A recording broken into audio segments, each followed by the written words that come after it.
Assalamualaikum warahmatullahi wabarakatuh, anak-anakku dimanapun kalian berada. Mulai setiap harimu dengan pikiran positif dan hati yang bersyukur. Tidak banyak orang yang menyadari bahwa pentingnya hal tersebut, karena saat memulai hari dengan pikiran positif dan hati yang bersyukur, semua akan terasa lebih ringan. Saat banyak rintangan di depan, hati pun tetap bisa merasakan kebahagiaan. So, welcome in my learning video, and this video will be discuss input transaksi bagian penjualan.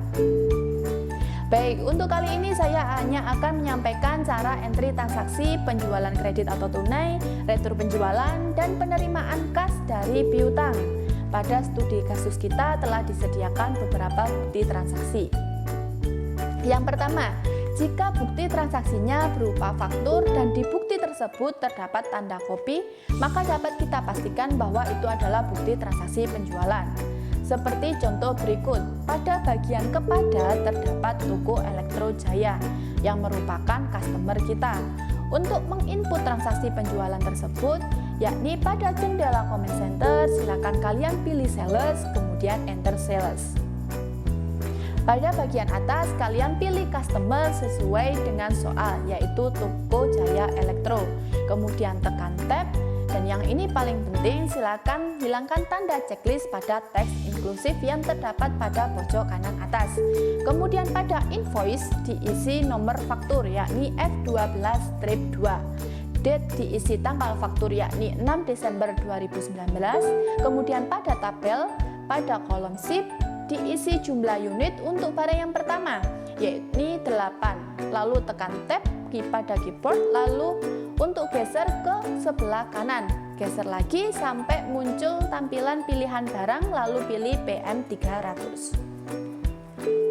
Kemudian tekan tab lagi untuk geser ke kolom price, isikan 18.500.000 dan kemudian tab lagi sampai ke kolom SIP. Dan kita inputkan barang yang kedua dengan cara yang sama, yakni SIP diisi 8, kemudian di tab dan pilih barangnya yaitu SM300 dan di tab lagi sampai pada kolom price dan diisikan 15 juta. Kemudian jika sudah selesai, tab 1 kali. Pada bagian bawah untuk freaknya biaya angkut penjualan, jika ada isikan jumlahnya, jika tidak ada dikosongi. Kemudian total amount harus sama dengan jumlah yang terdapat pada bukti transaksi, yakni Rp245.300.000, dan antara total amount dan balance due harus sama. Jika bukti transaksinya berupa nota kontan, maka dapat dikatakan bahwa terjadi penjualan secara tunai. Dan jika penjualan tunai, cara inputnya sama dengan penjualan kredit. Perbedaannya hanya ada pada bagian bawah, yakni pada paid today. Diisi sejumlah uang yang telah dibayar. Biasanya diisi sejumlah total amount jika penjualan tunai, sehingga balance due-nya itu 0. Artinya piutangnya 0 dan lunas. Jika sudah sesuai, bisa klik record. Yang kedua, jika bukti transaksinya berupa nota kredit dan di bukti tersebut terdapat tanda kopi, maka dapat kita pastikan bahwa itu adalah bukti transaksi penjualan. Seperti contoh berikut, pada bagian kepada terdapat toko Elektro Jaya yang merupakan customer kita. Untuk menginput transaksi retur penjualan hampir sama dengan input transaksi penjualan, yakni pada jendela comment center, silakan kalian pilih sales, kemudian enter sales. Pada bagian atas, silakan pilih customer sesuai dengan soal, yaitu Toko Jaya Elektro. Kemudian tekan tab, dan ini yang paling penting, hilangkan tanda checklist pada teks inklusif yang terdapat pada pojok kanan atas. Kemudian pada invoice diisi nomor nota kredit, yakni NK12-1, date diisi tanggal faktur, yakni 7 Desember 2019, kemudian pada tabel SIP diisi jumlah unit. Jangan lupa untuk retur harus diminus. Untuk barang pertama yakni min 2, lalu tekan tab. Untuk geser ke kolom sebelah kanan, geser lagi sampai muncul tampilan pilihan barang, lalu pilih PM300.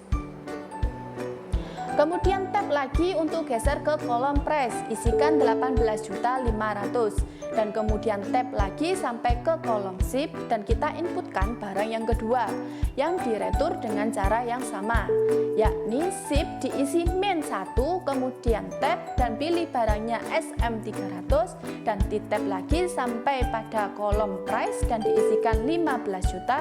Kemudian jika sudah selesai, tap 1 kali. Pada bagian bawah, untuk total amount-nya harus minus dan sama dengan jumlah yang terdapat pada bukti transaksi, yakni Rp57.200.000. Dan antara total amount dan balance due itu harus sama. Kemudian jika sudah sesuai, klik record. Dan untuk transaksi retur terdapat tambahan tahapan, yakni silakan kembali pada jendela comment center, kemudian pilih sales dan pilih enter, dan kemudian pilih sales register. Kemudian rubah dulu sesuai dengan tanggal retur, kemudian buka tab menu Return and Credit, pilih transaksi retur penjualan tadi dan silakan klik Apply to Sell yang ada di bawah. Lalu terbuka tampilan Settle Return and Credit. Isi nomor bukti pada ID yakni NK12-1 dan isi tanggal terjadi transaksi retur penjualan yakni 7 Desember 2019. Jika pada tabel kolom amount, silakan klik pada tabel kolom amount apply, mengklikkan baris yang sejajar dengan tanggal penjualan barang yang akan kita retur, yakni yang tanggal 6 Desember 2019. Lalu tekan enter dan record. Yang ketiga, jika bukti transaksinya berupa bukti penerimaan kas dan di bukti tersebut terdapat baris keterangan, terdapat keterangan pelunasan faktur, maka dapat kita pastikan bahwa itu adalah bukti transaksi pelunasan piutang atas penjualan, seperti contoh berikut. Untuk menginput transaksi pelunasan piutang atas penjualan, yakni pada jendela comment center, silakan pilih sales, kemudian receive payment. Silakan kalian pilih nama customer dengan cara klik tanda panah pada kolom customer, yakni toko Elektro Jaya. Kemudian klik use customer, kemudian isi ID sesuai dengan nomor bukti transaksi, yakni BKM12-4, kemudian tab pada date diisi tanggal 12 Desember 2019, kemudian pada amount receive diisi sejumlah yang tertera pada bukti transaksi, yakni Rp184.338.000. Dan karena pada keterangan bukti transaksi menginformasikan bahwa terdapat diskon, maka silakan kalian hitung dulu diskonnya. Untuk diskonnya adalah 2% sesuai keterangan, kemudian dikalikan dengan total piutang. Untuk total piutangnya bisa kita lihat di Mayo pada bagian tabel di kolom amount apply, pada kolom amount sesuai tanggal yang akan kita lunasi, yakni 6 Desember. Dan tertera sejumlah 188.100. Dan dikalikan 2%, maka hasilnya adalah 3.762.000. Jadi silakan isikan diskon pada Mayop di bagian tabel pada kolom diskon sejajar dengan tanggal penjualan yang akan dilunasi. Jika sudah, silakan klik amount apply dan kemudian tab. Pastikan bahwa finance charge dan out of balance yang ada di bagian bawah harus 0. Jika tidak 0, maka silakan periksa pada bagian amount apply. Harus sejumlah yang terdapat pada bukti transaksi. Jika sudah selesai dan sesuai, silakan klik record. Dan selanjutnya, agar kalian lebih memahami, silakan kerjakan latihan soal yang terdapat pada website e-learning. Selamat mengerjakan dan selalu menjadi yang lebih baik. Wassalamualaikum warahmatullahi wabarakatuh.